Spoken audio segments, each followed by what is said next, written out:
പ്രസിദ്ധ സുവിശേഷ പ്രഭാഷകനായ ജോസഫ് എബ്രഹാമാണ് വീണ്ടും എന്നോടുകൂടെ ഉള്ളത്. ഇസ്രായേൽ രാഷ്ട്രത്തിന്റെ പുനർനിർമ്മാണമല്ല, അവര് രണ്ടാമത് കൂട്ടി യോജിപ്പിക്കപ്പെട്ട ചരിത്രവും അനന്തര ഫലമായി വിദേശ രാജ്യങ്ങളുമായുള്ള യുദ്ധത്തെക്കുറിച്ചൊക്കെ ഉള്ള ഒരു 2 വീഡിയോകളാണ് കഴിഞ്ഞ ദിവസങ്ങളായിട്ട് നമ്മൾ കേട്ടത്. അതേക്കുറിച്ച് ഇനി ഒരു വിശദീകരണത്തിലേക്ക് പോകുന്നില്ല. ഒരു ഏകദേശ ധാരണ നമുക്ക് ഈ യുദ്ധങ്ങളെക്കുറിച്ചും ഇസ്രായേലിനെ കുറിച്ചും മനസ്സിലുണ്ട്. അതുകൊണ്ട് ഒരു പുതുമയുള്ള ഒരു സബ്ജക്റ്റായി ആരും കാണേണ്ടതില്ല. എങ്കിലും നമ്മൾ കേൾക്കാത്തതും കാണാത്തതുമായ വിഷയങ്ങൾ, നമുക്ക് പിടികിട്ടാത്ത വിഷയങ്ങൾ ആര് പ്രസംഗിച്ചാൽ അതിനകത്ത് വീണ്ടും ചില പോയിന്റ്സുകൾ നമുക്ക് കിട്ടും. അതുകൊണ്ടാണ് ഒരു വ്യവസ്ഥാപിതമായ രീതിയിൽ സിസ്റ്റമാറ്റിക് ആയിട്ട് ആ ചരിത്രം ഒന്നുകൂടെ പറയാമെന്ന് നമ്മൾ ആഗ്രഹിച്ചത്. അങ്ങനെയാണ് ഈ വിഷയത്തെക്കുറിച്ച് ആധികാരികമായി പഠനം നടത്തുകയും പ്രസംഗിക്കുകയും ചെയ്യുന്ന ജോസഫ് എബ്രഹാം നമ്മോട് കൂടെ ഇപ്പോൾ പങ്കെടുക്കുന്നത്. എനിക്ക് 2 വീഡിയോയുടെ കാര്യം ഞാൻ പറഞ്ഞു. രണ്ടും ഇസ്രായേലിന്റെ ഇപ്പോഴത്തെ അവസ്ഥയെക്കുറിച്ചാണ് നമ്മൾ പറഞ്ഞത്. അടുത്ത വീഡിയോയിൽ നമ്മൾ സംസാരിക്കാൻ പോകുന്നത് ഇസ്രായേൽ എന്ന് പറയുന്ന ഈ രാജ്യം എന്നാണ് സ്ഥാപിക്കപ്പെട്ടത്, അതിന് എത്ര വർഷത്തെ പഴക്കമുണ്ട്, അതിന് അടിസ്ഥാനമിട്ടത് ആര്, യഥാർത്ഥ അവകാശികൾ ആര്, വേറെ വല്ലവർക്കും അതിന്മേൽ അവകാശമുണ്ടോ, ഇതൊക്കെയാണ് നമ്മൾ ഇന്ന് ചിന്തിക്കാൻ പോകുന്നത്. അതുകൊണ്ട് ഞാൻ ജോസഫ് എബ്രഹാം അവരോട് ചോദിക്കുന്ന ഈ അബ്രഹാമിന്റെ ചരിത്രം നമ്മൾ പഠിക്കുമ്പോൾ അദ്ദേഹം ഇറാഖിലായിരുന്നല്ലോ, അല്ലെ? അതെ, ഇറാഖ് അല്ലെങ്കിൽ മെസൊപ്പൊട്ടോമിയ എന്ന് ബൈബിളിൽ വിവക്ഷിക്കുന്ന ആ സ്ഥലം, പ്രാചീന ഭാഷ മെസൊപ്പൊട്ടോമിയ സംസ്കാരമൊക്കെ നമുക്കറിയാം. അവിടെ നിന്നാണ് അബ്രഹാമിനെ ദൈവം വിളിച്ച് വേർതിരിച്ച് ഞാൻ നിന്നെ കാണിപ്പാനുള്ള ദേശത്തേക്ക് കൊണ്ടുപോകുക എന്ന് പറഞ്ഞ് അവിടെ നിന്ന് വാസ്തവത്തിൽ ഇസ്രായേലിലേക്കല്ലേ അദ്ദേഹത്തെ കൊണ്ടുപോകുന്നത്. യെസ്, നമുക്ക് അവിടെ മുതൽ എന്താണ് അതിന്റെ കാരണം, അങ്ങനെ ദൈവം വിളിക്കാനുണ്ടായ കാരണവും അബ്രഹാം പോയതുമൊക്കെ ബന്ധപ്പെട്ട് അതിന്റെ ഒരു ചരിത്ര ഭാഗം നമുക്കറിയാവുന്നതൊക്കെ ആണെങ്കിലും ഒന്നുകൂടെ അതേക്കുറിച്ച് ഒന്ന് ലളിതമായ ഭാഷയിൽ അറിയാൻ വയ്യാത്തവർക്ക് വേണ്ടിയും പുതുതായി ഈ വീഡിയോ കേൾക്കുന്നവർക്കും വേണ്ടി ഒന്ന് വിശദീകരിക്കാമോ? പേർഷ്യൻ ഗൾഫിൽ യൂഫ്രട്ടീസ് നദീമുഖത്തോട് ചേർന്ന് കിടക്കുന്ന ഒരു തുറമുഖ പട്ടണമാണ് ഊർ. ദക്ഷിണ ഇറാഖിലെ ദൽമുഖയ്യാർ എന്ന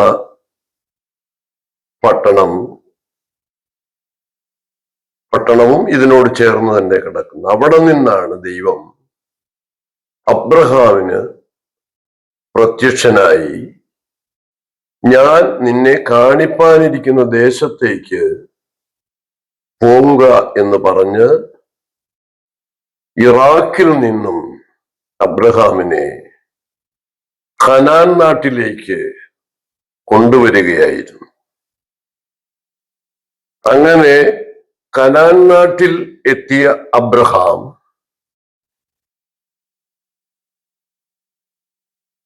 മമ്രയുടെ തോപ്പിൽ താമസിക്കുമ്പോൾ ദൈവം വീണ്ടും അബ്രഹാമിന് പ്രത്യക്ഷനായിട്ട് അബ്രഹാമിന് നൽകാൻ പോകുന്ന ഭൂപ്രദേശത്തിന്റെ എലിക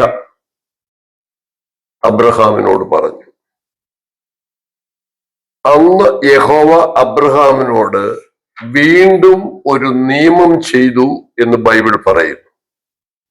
അബ്രഹാമിന്റെ അവകാശ ഭൂമിയുടെ എലിക നിർണയിക്കുന്നതായിരുന്നു ആ നിയമം. നിന്റെ സന്തതിക്ക് ഞാൻ കനാൻ നാട്ടിൽ അധിവസിച്ചുകൊണ്ടിരുന്ന 7 ബൈബിളിൽ 10 ജാതികളുടെ പേര് പറയുന്നുണ്ട്. ആ 10 ജാതികളെ 7 ചുരുക്കി വേദശാസ്ത്രികൾ പറയുന്നുണ്ട്. ആ ജാതികളുടെ രാജ്യത്തെയാണ് അവകാശമായിട്ട് കൊടുക്കുന്നത്. ഈ അവകാശഭൂമിയുടെ അതിർത്തി നൈൽ നദി എന്ന് അറിയപ്പെടുന്ന മിസ്രൈം നദിക്കും പ്രാത്ത് നദിയായ യൂഫ്രട്ടീസ് നദിക്കും മധ്യേ സ്ഥിതി ചെയ്യുന്ന പ്രദേശമാണ്. ആ പ്രദേശം ഏതാണ്ട് 1300 മൈൽ നീളവും 600 മൈൽ വീതിയുമുള്ള ഒരു ഭൂപ്രദേശമാണ്. അങ്ങനെ 7,80,000 ചതുരശ്ര കിലോമീറ്റർ ഭൂമിയുടെ അവകാശമാണ് മഹാദൈവം താൻ ഊരിൽ നിന്ന് വിളിച്ച് കനാൻ നാട്ടിൽ കൊണ്ടുവന്ന് താമസിപ്പിച്ച അബ്രഹാമിന് നൽകിയത്. ഓ ശരി. അതാണ് വാസ്തവത്തിൽ കനാൻ നാടും ഇസ്രായേൽ എന്നൊക്കെ പറയുന്ന പ്രദേശം. അതാണ് അവിടുന്ന് പുള്ളി ഇറാഖിൽ നിന്ന് യാത്ര ചെയ്താണ് കനാനിലെത്തിയത്. പലരും വിചാരിക്കുന്നത് പോലെ അപരിഷ്കൃതരായി അലഞ്ഞു നടന്ന ഒരു ജാതിയല്ല ഇസ്രായേൽ. ആ പുരാതന ലോകത്തിൽ ലിപികൾ ഉണ്ടാക്കിയ ഏറ്റവും ശ്രേഷ്ഠമായ ജീവിതചര്യകളുള്ള ചൈനക്കാരുടെ അതിലും പിറകിലേക്ക് ചരിത്രമുള്ള ഒരു ജാതിയാണ് ഇസ്രായേൽ. എല്ലാറ്റിലുപരി ദൈവ സമ്പർക്കവും അവർക്ക് ലഭിച്ചിരുന്നു. ഈ അബ്രഹാമിനോട് ദൈവം വാഗ്ദത്തങ്ങൾ നൽകി. ഈ ഭൂമി അബ്രഹാം അനുഭവിക്കാൻ കാലതാമസമുണ്ടെന്നും പറഞ്ഞു. ആ കാലതാമസത്തെ കുറിച്ച് പറഞ്ഞത് ഇങ്ങനെയാണ്: നിന്റെ സന്തതി സ്വന്തമല്ലാത്ത ദേശത്ത് 400 സംവത്സരം അടിമകളായി പാർക്കേണ്ടി വരും. അതിനുശേഷം ഞാൻ അവരെ അവിടെ നിന്ന് പുറപ്പെടുവിച്ച് കൊണ്ടുവരും. ഇവരടിമകളായി ഈജിപ്തിലേക്ക് പോകുന്നതിന് മുമ്പ് തന്നെ ദൈവത്തിന്റെ അരുളപ്പാടുണ്ടായിരുന്നു.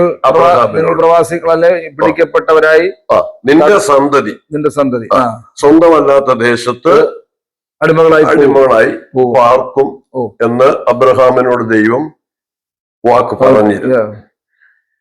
അപ്പോൾ ഈ കൊടുത്ത നാട് അനുഭവിക്കുവാൻ കാലതാമസമുണ്ടെന്നാണ് ദൈവം പറഞ്ഞതിന്റെ അർത്ഥം. അബ്രഹാമിനോട് ദൈവം പറഞ്ഞിരിക്കുന്ന വാഗ്ദത്തങ്ങൾ അതിഭയങ്കരമാണ്. അതിൽ 12:1 മുതൽ 3 വരെയുള്ള വാക്യങ്ങളിൽ 7 വാഗ്ദത്തങ്ങൾ നൽകുന്നുണ്ട് അബ്രഹാമിന്. അതിൽ നിന്നിൽ ഭൂമിയിലെ സകല വംശങ്ങളും അനുഗ്രഹിക്കപ്പെടും എന്ന് പറയുന്നു. നിന്നിൽ ഭൂമിയിലെ സകല വംശങ്ങളും അനുഗ്രഹിക്കപ്പെടും എന്നുള്ള വാഗ്ദത്തം അബ്രഹാമിന്റെ പുത്രനായ ദാവീദിന്റെ പുത്രനായ യേശു ക്രിസ്തുവിലൂടെ നിറവേറി ലോകജാതികളിൽ നിന്ന് യേശു ക്രിസ്തുവിനെ രക്ഷകനായി സ്വീകരിച്ചു വരുന്ന സകലരുടെയും പൈതൃകത്തിലേക്ക് അബ്രഹാമിനെ കൊണ്ടുവരികയാണ്. പക്ഷെ അത് നമ്മുടെ യേശുക്രിസ്തു സർവ മനുഷ്യർക്കും വേണ്ടിയുള്ള ഒരു മഹാസന്തോഷം എന്നാണ് പറയുന്നത്. ഈ അബ്രഹാമിനെ നമുക്ക് ഇസ്രായേലിന്റെ ചരിത്രമായിട്ട് ഒതുക്കി നിർത്തിയ പോരെ? അല്ല, അബ്രഹാമിനെ ഇസ്രായേലിന്റെ അബ്രഹാം മുഖാന്തരമുള്ള ലോകവ്യാപകമായിട്ടുള്ള ദൈവിക സമാധാന രക്ഷയും ക്രിസ്തുവിലൂടെ കരഗതമാകുന്നു എന്ന് പറയുന്നതിനകത്തൊരു ഇല്ല, കുഴപ്പമില്ല. അങ്ങനെയാണ് ബൈബിൾ കൃത്യമായി പറഞ്ഞിരിക്കുന്നത്. ഓക്കെ. ഈ അബ്രഹാമിന് കൊടുത്തിരിക്കുന്ന വാഗ്ദത്തം ഉൽപ്പത്തി 13:14 മുതൽ 18 വരെയുള്ള വാക്യങ്ങളിൽ നിന്റെ സന്തതിയെ ഭൂമിയിലെ പൊടി പോലെ, ഭൂമിയിലെ പൊടിയെ എണ്ണാൻ പറ്റുമെങ്കിൽ നിന്റെ സന്തതിയെ എണ്ണാം. 1. 2, 15:1 മുതൽ 7 വരെയുള്ള വാക്യങ്ങളിൽ അബ്രഹാമിന്റെ കൂടാരത്തിൽ ദൈവം പ്രത്യക്ഷനായി ഞാൻ നിന്റെ പ്രതിഫലവും ഞാൻ നിന്റെ പരിചയമാണെന്ന് പറഞ്ഞുകൊണ്ട് പ്രത്യക്ഷനാകുമ്പോൾ അബ്രഹാം ദൈവത്തോടൊരു കാര്യം ചോദിച്ചു: എനിക്ക് മക്കളില്ല, അപ്പോൾ അബ്രഹാമിനെ ദൈവം കൂടാരത്തിൽ നിന്ന് പുറത്ത് ഇറക്കി ആകാശത്തിലേക്ക് നോക്ക്, ഈ നക്ഷത്രങ്ങളെ എണ്ണുവാൻ കഴിയുമെങ്കിൽ നിന്റെ സന്തതികളെയും എണ്ണി തീർക്കാൻ കഴിയും എന്ന് പറഞ്ഞു. ഉൽപ്പത്തി 22:15 മുതൽ 18 വരെയുള്ള വാക്യങ്ങളിൽ സ്വന്തം മകനെ മോറിയാമലയിൽ യാഗം കഴിക്കാൻ ദൈവം അബ്രഹാമിനോട് അരുളി ചെയ്യുമ്പോൾ ഏതാണ്ട് ബേർഷേബയിൽ നിന്ന് 45 മൈൽ അപ്പുറത്തുള്ള മോറിയാമലയിൽ കൊണ്ടുപോയി ഇസഹാക്കിനെ യാഗമർപ്പിക്കുവാൻ യാഗപീഠം പണിത് വിറകടുക്കി അതിന്മേൽ ഇസഹാക്കിനെ കിടത്തി കത്തിയെടുക്കുമ്പോൾ ദൈവം തടഞ്ഞു. നിന്റെ ഏകജാതനായ പുത്രനെ തരുവാൻ മടിക്കായകൊണ്ട് ഞാൻ നിന്നെ ഐശ്വര്യമായി അനുഗ്രഹിക്കും. ഒരു അപ്പൻ മകനെ യാഗമർപ്പിക്കുന്ന രീതിയിലുള്ള ഒരു പഠനമല്ലത്. കാരണം ദൈവം പറഞ്ഞാൽ അനുസരിക്കുമോ എന്ന് അതൊരു പരീക്ഷണമായിരുന്നു. അല്ലാതെ മനുഷ്യനെ യാഗമർപ്പിക്കുന്ന പരിപാടിയൊന്നും മനുഷ്യനെ യാഗമർപ്പിക്കുകയല്ലായിരുന്നു, അബ്രഹാമിനെ പരീക്ഷിക്കുകയായിരുന്നു. അതെ, ഒരു മനുഷ്യൻ എത്രത്തോളം ദൈവത്തെ അനുസരിക്കും എന്ന് ദൈവം ഒന്ന് കാണിച്ചു കൊടുക്കുക. അപ്പൊ ആ അനുസരണത്തിലേക്ക് മനുഷ്യൻ വരുമ്പോൾ ദൈവം അബദ്ധത്തിൽ നിന്ന് വിടിവിച്ച് വാഗ്ദത്തം നൽകുകയാണ് ഇവിടെ. അതാണ് നിന്റെ സന്തതി ആകാശത്തിലെ നക്ഷത്രങ്ങളെ പോലെയും ഭൂമിയിലെ പൊടി പോലെയും അത്യന്തം വർദ്ധിക്കും. ഇങ്ങനെ നക്ഷത്രങ്ങളെ പോലെയും ഭൂമിയിലെ പൊടി പോലെയും വർദ്ധിക്കും എന്ന് അരുളി ചെയ്ത, അതായത് മക്കളില്ലാത്ത അബ്രഹാമിനോടാണ് ദൈവം പറയുന്നത്. മക്കളില്ലാത്ത അബ്രഹാമിനോടാണ് ഇത് പറയുന്നത്. ഈ 22-ാം അധ്യായത്തിലേക്ക് വരുമ്പോൾ ഇസ്ഹാക്ക് ജനിച്ചു. അതൊക്കെ വളരെ വിശദീകരിച്ച് പറയേണ്ട ഒരു കാര്യമാണ്. കാരണം ഇസ്ഹാക്ക് എന്ന് പറയുന്ന ആ കുഞ്ഞ് ജനിക്കുന്നത് ദൈവത്തിന്റെ പ്രത്യേകമായ അനുഗ്രഹത്തിൽ നിന്നാണ് ആ കുഞ്ഞ് ജനിക്കുന്നത്. പക്ഷെ നമുക്കിപ്പോ വേണ്ടത് അല്ലല്ല. നമുക്ക് ഇസ്രായേൽ എന്ന് പറയുന്ന ഭൂപ്രദേശം ആർക്ക് അവകാശപ്പെട്ടതാണ്, ആരുടെ പൈതൃകം അവകാശപ്പെട്ടതാണെന്നാണ് നമുക്ക് വേണ്ടത്. അതെ. അപ്പോൾ ഇത് ഇന്ന് പലരും പറയുന്നത് പോലെ മറ്റുള്ളവർ ആരുടെയും വകയല്ല. 2000 വർഷങ്ങൾക്ക് BC 2000 അപ്പോൾ 5000 വർഷം മുമ്പ്, 4000 വർഷങ്ങൾക്ക് മുമ്പ്, ഇന്നേക്ക് 4000 വർഷങ്ങൾക്ക് മുമ്പ് ഭൂലോകത്തിന്റെ ജന്മിയായ ദൈവം അബ്രഹാമിന് കൊടുത്ത ഭൂമിയാണ് ഈ ഇസ്രായേൽ. അവിടെയാണ് അവരെ കയറ്റത്തില്ല എന്ന് പറഞ്ഞ് തടഞ്ഞത്. ലോകജാതികളെല്ലാം കൂടെ അന്നും തടഞ്ഞു. ഇവിടെ കയറ്റത്തില്ല എന്ന് പറഞ്ഞ് തടഞ്ഞിടത്താണ് ഇന്ന് രാഷ്ട്രം സ്ഥാപിച്ച് ലോകത്തെ വെല്ലുവിളിച്ചുകൊണ്ട് ലോകത്തിലെ അജയ്യ ശക്തിയായിട്ട് ഇസ്രായേൽ നിലകൊള്ളുന്നത്. പക്ഷെ പിൽക്കാലത്ത് 400 വർഷം ഇവർക്ക് രാജ്യം നഷ്ടപ്പെടുകയും ചെയ്തു. അല്ല, അതിനൊരു ചരിത്രമുണ്ട്. അതായത് നിന്റെ സന്തതി സ്വന്തമല്ലാത്ത ദേശത്ത് 400 വർഷം പ്രവാസികളായി പാർക്കുമെന്ന് പറഞ്ഞല്ലോ. അങ്ങനെ ഈജിപ്ഷ്യൻ അടിമത്തത്തിൽ 400 വർഷം ഇവർ കഴിഞ്ഞു കൂടേണ്ടതായിട്ട് വന്നു. ആ സമയം തികയാറായപ്പോൾ മോശ മുഖാന്തരം ഈജിപ്തിൽ നിന്ന് അവരെ പുറപ്പെടുവിച്ചു. മോശയുടെ നേതൃത്വത്തിൽ ഏതാണ്ട് 20-നും 25-നും ഇടയ്ക്ക് ലക്ഷങ്ങളാണ് ഫറവോന്റെ അടിമത്തത്തിൽ നിന്ന് കനാനെ ലക്ഷ്യമാക്കി യാത്ര. പക്ഷെ അതിനകത്ത് വിശദീകരിക്കാൻ പോയി കഴിഞ്ഞാൽ നമുക്കിപ്പോ സമയമില്ല. കാരണം അബ്രഹാമിന്റെ മകൻ ഇസഹാക്കിന്റെ മകൻ യാക്കോബിന് 12 മക്കൾ, പിന്നെ ഒരു മകളും ഉണ്ട്, 13 മക്കൾ. എന്നാലും 12 മക്കളായിട്ട് ഗോത്രപിതാക്കളായിട്ട് നാം പരിഗണിച്ചിരിക്കുന്നത്. അതിൽ യോസെഫിനെ സഹോദരന്മാർ പുറന്തള്ളുന്നു. ഇവർ ഈജിപ്തിലേക്ക്. അതിന്റെ ചരിത്രം പോകുന്നത് അത് പറഞ്ഞു കഴിഞ്ഞാൽ നമുക്ക് പിന്നെ ഇത് പറയാൻ സമയം കിട്ടില്ല. ഒരു വാക്ക് നമുക്ക് സൂചിപ്പിക്കാം. അതായത് അബ്രഹാമിന്റെ മകൻ ഇസഹാക്കിന്റെ 2 മക്കള് യാക്കോബും ഏശാവും. അതിൽ യാക്കോബിന്റെ 12 മക്കൾ, ആൺകുട്ടികൾ 12 പേര്. ആ 12 പേരിൽ ഒരുത്തനെ ദൈവം ഈജിപ്തിലേക്ക് അയച്ചതായിട്ടാണ് ബൈബിള് പറയുന്നത്. സഹോദരന്മാര് വിറ്റതായിട്ടും ദൈവം അയച്ചതായിട്ടുമാണ് കിടക്കുന്നത്. അപ്പോൾ ഈജിപ്തിൽ നമ്മളൊരു സ്പിരിച്വൽ വ്യൂവിൽ അത് കണ്ടു കഴിഞ്ഞാൽ ദൈവം അയച്ചു എന്ന് പറയാം. ദൈവം അയച്ചു എന്ന് പറഞ്ഞാൽ, പക്ഷെ ഇത് അല്ലാതെ ലോകപ്രകാരമുള്ള സാമൂഹിക വീക്ഷണത്തിൽ കണ്ട അന്യന്മാരെല്ലാം കൂടെ തല്ലി ഓടിച്ച് വിട്ടു. യോസഫിനെ സ്വപ്നം കണ്ടു, നീ ഞങ്ങൾക്ക് മന്ത്രിയാകുമോ, നീക്ക് രാജാവാകുമോ, സ്വപ്നം വിളിക്കുവനെയാകുന്നത് എന്ന് പറഞ്ഞ്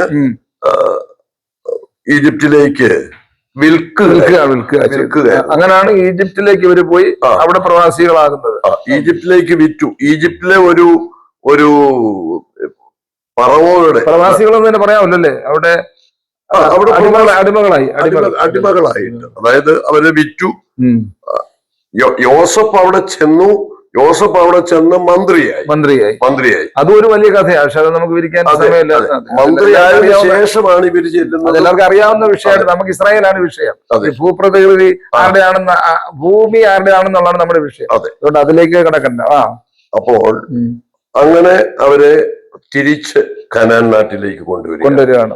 അവിടെ മോശയോട് ദൈവം പറയുന്നത്, ഞാൻ എന്റെ ജനത്തിന്റെ കഷ്ടത കണ്ടു, അവരുടെ നിലവിളി കേട്ടു എന്ന് പറഞ്ഞ് ഇറങ്ങി വന്നവരെ മോചിപ്പിച്ച് ചെങ്കടല് കടത്തി പാലും തേനും ഒഴുകുന്ന കനാനിലേക്ക് ഞാൻ നിങ്ങളെ കൊണ്ടുവരും. പഴയ പിതാവ് അബ്രഹാം പോയ നാട്ടിലേക്ക്. ആ അബ്രഹാമിന്റെ അവരുടെ പിതൃ സ്വത്ത് എവിടെ കിടക്കുന്നോ അവിടെ വന്നു. അവിടേക്ക് അവർ 430 വർഷങ്ങൾക്ക് ശേഷം അവർ മടങ്ങി വന്നു. അവിടെ പാർത്തു. യോശുവ ഗോത്രങ്ങൾക്ക് ഈ ദേശം ഡിവൈഡ് ചെയ്ത് കൊടുത്തു. അതിനുശേഷം രാജാക്കന്മാരും ന്യായാധിപന്മാർ ആദ്യം ഭരിച്ചു, രാജാക്കന്മാര് ഭരിച്ചു. രാജാക്കന്മാർ ഭരിക്കുന്ന കാലത്ത് ഇവരുടെ രാജ്യം രണ്ടായിട്ട് വിഭജിക്കപ്പെട്ടു. ഇസ്രയേൽ ശമരി തലസ്ഥാനമാക്കി ഇസ്രയേലും യെരൂശലേം തലസ്ഥാനമാക്കി യഹൂദ്യ എന്ന പേരിലും രണ്ട് രാജ്യങ്ങളായി. BC 721 ശൽമനസർ, അശൂർ രാജാവായ ശൽമനസർ വന്ന് 10 ഗോത്രങ്ങളെ അടിമകളായിട്ട് പിടിച്ചുകൊണ്ടുപോയി. അവരെ പല ഇടങ്ങളിലായിട്ട് ബാബിലോണിലും മറ്റു പലയിടങ്ങളിലായിട്ട് ചിതറിച്ച് പാർപ്പിച്ചു. പിന്നെ സംഘടിക്കാതിരിക്കാൻ അന്ന് രാജാക്കന്മാർ ചെയ്തുകൊണ്ടിരുന്ന ഒരു പദ്ധതിയാണത്. ആ 10 ഗോത്രങ്ങൾ ഇപ്പോൾ എവിടെയാണെന്നുള്ളത് കൃത്യമായിട്ട് ആർക്കും അറിയത്തില്ല. ആ 10 ഗോത്രങ്ങൾ ജാതികളുടെ മൺകൂനയിൽ മറഞ്ഞു പോയതുപോലെ കിടക്കുക. അതുകൊണ്ടാണല്ലോ ഇവരിപ്പോഴും DNA ടെസ്റ്റ് നടത്തി ആളുകളെ കൊണ്ടുപോകുന്നുണ്ടല്ലോ പല സ്ഥലങ്ങളിൽ നിന്ന്. അതൊക്കെ ആയിരിക്കാം ഒരു പക്ഷേ. പക്ഷെ അത് വർഷങ്ങൾക്ക് സഹസ്രാബ്ദങ്ങൾക്ക് മുമ്പ് നടന്ന കാര്യമാണ്. അത് വിശാലമായിട്ട് ഇതിനകത്ത് വരുന്നുണ്ട്. അപ്പോൾ പിന്നെ 2 ഗോത്രങ്ങൾ BC 606 ഈ യഹൂദ രാജ്യത്തെയും നെബൂഖദ്നേസർ ആക്രമിച്ച് കീഴ്പ്പെടുത്തി അവരുടെ ദേവാലയം നശിപ്പിച്ചു. അങ്ങനെ ബാബിലോണിലേക്ക് അടിമകളായി കൊണ്ടുപോയി. ബാബിലോണിലേക്ക് അടിമകളായി കൊണ്ടുപോയ യഹൂദ ജാതി 70 കൊല്ലം കഴിഞ്ഞപ്പോൾ മടങ്ങി വന്നു. എന്നാലും പൂർണ്ണമായിട്ടൊരു മടങ്ങി വരവ് അവർക്ക് സിദ്ധിച്ചില്ല. രാജ്യവും പൂർണ്ണമായിട്ട് കിട്ടിയില്ല. ചുരുക്കത്തിൽ എന്ന് ഇവർക്ക് ഈ അടിമ ജീവിതവും ഒക്കെയാണ് ഇവർക്ക് വിധിക്കപ്പെട്ടത്. ഇങ്ങനെ കിടക്കുക. പക്ഷെ ദൈവം തെരഞ്ഞെടുത്ത ഒരു ജാതിയല്ലേ. അതുകൊണ്ടാണ് ഇവർക്ക് ഇങ്ങനെ സംഭവിക്കുന്നത്. ദൈവപ്രമാണം ലംഘിച്ചതിന് അതാണ് ദൈവം ആവർത്തനം 28-ാം അധ്യായത്തിൽ പറയുന്നുണ്ട്. ദൈവത്തിന്റെ പ്രമാണം അനുസരിക്കാതെ പോയാൽ അവർക്ക് വരുന്ന വിനകൾ എന്തൊക്കെയാണ്. ആ പാളത്തിൽ കൂടെ തന്നെയാണ് അവർ നീങ്ങിക്കൊണ്ടിരിക്കുന്നത്. അവര് അനുഗ്രഹം പ്രാപിക്കുകയും ചെയ്യും, പിന്നെ തെറ്റിലേക്ക് പോയി വീണ്ടും ദൈവത്തെ അടിമേടിക്കും. അങ്ങനെ ഇവരുടെ കയ്യിൽ കുഴപ്പങ്ങൾ തന്നെയാണ്. അങ്ങനെ റോമൻ 4 സാമ്രാജ്യങ്ങളും ലോകത്തെ ഭരിക്കുമ്പോൾ ഭാഗികമായിട്ടൊക്കെ യഹൂദന്മാരുണ്ട്. പെരുന്നാളിന് അവർ വരികയൊക്കെ ചെയ്യുമായിരുന്നു. അങ്ങനെ റോമൻ സാമ്രാജ്യം ഭരിക്കുമ്പോഴാണ് യേശുക്രിസ്തു ഭൂമിയിൽ പിറക്കുന്നതും യേശുക്രിസ്തു ക്രൂശിക്കപ്പെടുന്നതും. യേശുക്രിസ്തുവിന്റെ ക്രൂശീകരണത്തോടുകൂടി 3ാമത്തെ വലിയ ഭ്രംശം, ചിതറിക്കൽ, ഭ്രംശം എന്ന വാക്കിന് ചിതറിക്കൽ എന്നാണല്ലോ അർത്ഥം. അപ്പൊ 3ാമത്തെ ഈ ചിതറിക്കലാണ് യഹൂദന് ഏറ്റവും മാരകമായ ചിതറിക്കൽ ആയിട്ട് മാറിയത്. ആ പോക്ക് 2000 വർഷം. ആ ചിതറിക്കലിന് ടൈറ്റസ്, മകനായ ടൈറ്റസ് മുഖാന്തരം, നമ്മള് തീത്തോസ് എന്നൊക്കെ, തീത്തോസ് ആ ചിതറിക്കലിനോടാണ് കൂടിയാണ് ഇവർ ലോകം മുഴുവൻ ചിതറിക്കപ്പെട്ടത്. എന്നാൽ ആവർത്തനം 30-ാം അധ്യായത്തിന്റെ 1-ാം വാക്യത്തിൽ പറയുന്നു, ഈ നിങ്ങളുടെ മേൽ അയച്ചിരിക്കുന്ന ശാപങ്ങൾ നിവൃത്തിയായതിനു ശേഷം ഞാൻ നിങ്ങളെ വീണ്ടുകൊള്ളുവാൻ 2-ാം പ്രാവശ്യവും കൈനീട്ടും. അതാണ് ഇപ്പൊ 48-ൽ നടന്നതായിരിക്കും. അപ്പോൾ ഇത്രയൊക്കെ ദൈവത്തെ നിന്ദിച്ചിട്ടും ഇത്രയൊക്കെ ദൈവത്തോട് ക്രൂരത കാട്ടിയിട്ടും അവരുടെ പിതാക്കന്മാരോട് ദൈവം ചെയ്ത ഉടമ്പടി ദൈവം മറക്കുന്നില്ല, അതിൽ നിന്ന് മാറുന്നില്ല. ആ ഉടമ്പടിയുടെ അടിസ്ഥാനത്തിലാണ്, അബ്രഹാമിനോടും ഇസഹാക്കിനോടും യാക്കോബിനോടും ചെയ്ത ഉടമ്പടിയുടെ അടിസ്ഥാനത്തിലാണ് ഇവരെ വീണ്ടും ഇസ്രയേലിൽ മടക്കിക്കൊണ്ടുവന്നത്. മറ്റൊരു കാര്യം കൂടി ഓർക്കണം, ഇവരുടെ ഇപ്രാവശ്യത്തെ മടങ്ങിവരവ് ഇനി ഇവരെ ഇസ്രയേലിൽ നിന്ന് തുടച്ചു മാറ്റാനോ നീക്കിക്കളയാനോ ലോക വൻശക്തികൾ മുഴുവനും കൂടെ ഒന്നിച്ചണിനിരന്നതിന് സാധിക്കത്തില്ല. കാരണം യേശുക്രിസ്തുവിന്റെ സഹസ്രാബ്ദ വാഴ്ചയുടെ കാലഘട്ടം അടുക്കുന്നത്, യഹൂദന്റെ ആ കാലഘട്ടം അടുത്തു എന്നുള്ളതിന്റെ മറ്റൊരു തെളിവാണ് യഹൂദന്റെ മടങ്ങിവരവ്. അപ്പോൾ യേശുക്രിസ്തു യഹൂദന്മാരുടെ രാജാവായിട്ട് ജനിച്ചെങ്കിലും മാനവരാശിക്ക് വേണ്ടി മരിക്കുകയായിരുന്നു. അതെ. പക്ഷെ ഈ ഒരു സംശയം, ഈ അവരുടെ രക്ഷകനായിട്ട് മശിക വരും, പാപമോചകനായിട്ട് മശിക വരും. ആണ്ടോടാണ്ട് നടത്തിക്കൊണ്ടിരിക്കുന്ന യാഗത്തിനൊക്കെ ഒരു പരിഹാരം ഉണ്ടാകും, ക്രിസ്തു യാഗമായി മാറും, ക്രിസ്തുവിൽ വിശ്വസിക്കുന്നവർക്ക് പാപമോചനം. ഇതൊക്കെയാണല്ലോ പുതിയ നിയമ സിദ്ധാന്തം. അപ്പൊ അത് അങ്ങനെ വരുമ്പോഴ് കർത്താവ് വന്നു, പക്ഷെ വിശ്വസിച്ചില്ല, യേശുവിനെ വിശ്വസിച്ചില്ല. അതുകൊണ്ടാണ് ഇവർക്ക് ഈ AD 70-ൽ റോമൻ ചക്രവർത്തിമാരുടെ പീഡകൾ ഏറ്റുവന്ന് ലോകം മുഴുവൻ ചിതറിക്കപ്പെട്ടു പോയത്. ഇവർ യേശുവിനെ ക്രൂശീകരിച്ചതിന്റെ ശിക്ഷയായിരുന്നു അത്. അങ്ങനെ ഒരു പഠിപ്പിക്കലും യേശുക്രിസ്തുവിനെ അവര് ക്രൂശിച്ചതിന്റെ ശിക്ഷ എന്ന് പറഞ്ഞാല്, നിങ്ങൾക്ക് ബർബാസിനെ വേണോ യേശുവിനെ വേണോ എന്ന് പീലാത്തോസ് ചോദിക്കുമ്പോൾ ഇവര് പറഞ്ഞ ഒരു വാക്ക്, ബർബാസിനെ വിട്ടുതരിക, യേശുവിനെ ക്രൂശിക്കുക. പക്ഷെ യേശുവിനെ ക്രൂശിക്കണം എന്ന് പറഞ്ഞത് ദൈവത്തോട് ഏറ്റവും അടുത്ത് നിൽക്കുന്ന ഒരു ജാതി എന്നുള്ള ആ അമിതമായ ഒരു വിശ്വാസമായിരുന്നു അവർക്കുണ്ടായിരുന്നത്. അതിന് കളങ്കം ചാർത്തുന്ന ഒരാളായിട്ടാണ് അവർ യേശുവിനെ കണ്ടത്. അവരുടെ യേശു ഒരിക്കലും മരിക്കും എന്ന് അവര് വിശ്വസിച്ചില്ല. അവരുടെ യേശു രാജാവായിട്ട് ഇനി വരികയാണെന്നാണ് യഹൂദന്മാർ വിശ്വസിച്ചിരിക്കുന്നത്. അവരുടെ യേശുവിനെ കൊല്ലാൻ പറ്റത്തില്ല. അതാണ് ആ വിശ്വാസമായിരുന്നു അവർക്ക്. അതുകൊണ്ടാണ് 2 കൊരിന്ത്യർക്ക് എഴുതിയ ലേഖനത്തിൽ പൗലോസ്ലീഹ പറഞ്ഞു, അറിഞ്ഞിരുന്നെങ്കിൽ അവർ തേജസ്സിന്റെ കർത്താവിനെ ക്രൂശിക്കുകയില്ലായിരുന്നു, മാറോട് ചേർത്ത് അണച്ചേനെയും. ഇത് അവരുടെ രാജാവാണെന്ന്. പക്ഷെ അവർക്ക് തെറ്റുപറ്റി. ഈ മാട്ടും തൊഴുത്തിൽ പിറന്നവൻ എങ്ങനെ രാജാവാകുന്നു? അതാണ്. അപ്പോൾ നമ്മൾ ബൈബിള് വായിച്ചാൽ 2 ക്രിസ്തു ഉണ്ടോന്ന് തോന്നുന്നു. ഒന്ന് രാജാവായ ക്രിസ്തു, ഒന്ന് കഷ്ടം അനുഭവിക്കുന്ന ക്രിസ്തു. അപ്പോൾ ബൈബിള് വളരെ കൂലങ്കഷമായിട്ട് പഠിച്ചെങ്കിലേ അത് മനസ്സിലാകും. അത് യഹൂദന് മനസ്സിലായില്ല. കാരണം ഉയർത്തെഴുന്നേറ്റ് യേശുക്രിസ്തുവിന്റെ മരണശേഷം യെരുശലേമിൽ നിന്ന് എമ്മൗസിലേക്ക് പോയ ശിഷ്യന്മാർക്ക് വെളിപ്പെട്ടിട്ട് ക്രിസ്തുവിനെ കുറിച്ച് പറഞ്ഞു കൊടുക്കുമ്പോൾ പറയുന്ന കാര്യങ്ങൾ, അവൻ ന്യായപ്രമാണത്തിൽ നിന്നും സങ്കീർത്തനങ്ങളിൽ നിന്നും പ്രവാചക പുസ്തകങ്ങളിൽ നിന്നും തന്നെ കുറിച്ചുള്ളത് അവർക്ക് വ്യാഖ്യാനിച്ചു കൊടുത്തു. അപ്പം ന്യായപ്രമാണത്തിലും സങ്കീർത്തനങ്ങളിലും പ്രവാചക പുസ്തകങ്ങളിലും യേശു ക്രിസ്തുവിനെ കുറിച്ച് പറഞ്ഞിരിക്കുന്നത് വ്യാഖ്യാനിച്ചപ്പോഴാണ് കർത്താവ് ക്രൂശിക്കപ്പെടണമായിരുന്നു. ക്രൂശിക്കപ്പെട്ടവനാണ് യേശു ക്രിസ്തു. ക്രൂശിക്കപ്പെടാനാണ് അവൻ വന്നത്. ഓ ഓ അതാണ് എന്റെ ഒരു പ്രധാന വിഷയം. ക്രിസ്തു കാൽവറി ക്രൂശിൽ മരിച്ച പാപങ്ങളുടെ മോചനം സാധ്യമാക്കാനാണല്ലോ വന്നത്. അത് യഹൂദന് മനസ്സിലായില്ല. യഹൂദൻ വിചാരിച്ചു രാജാകൊട്ടാരത്തിൽ രാജാവായിട്ട് വരും. അപ്പോൾ തന്നെ ആദിമ ക്രിസ്ത്യാനികൾ യഹൂദരായിരുന്നു എന്ന് ഓർക്കണം. ഓ അതെ. യേശുക്രിസ്തുവിന്റെ ശിഷ്യന്മാര് യഹൂദന്മാര്, ആദിമ ക്രിസ്ത്യാനികൾ യഹൂദന്മാരായിരുന്നു.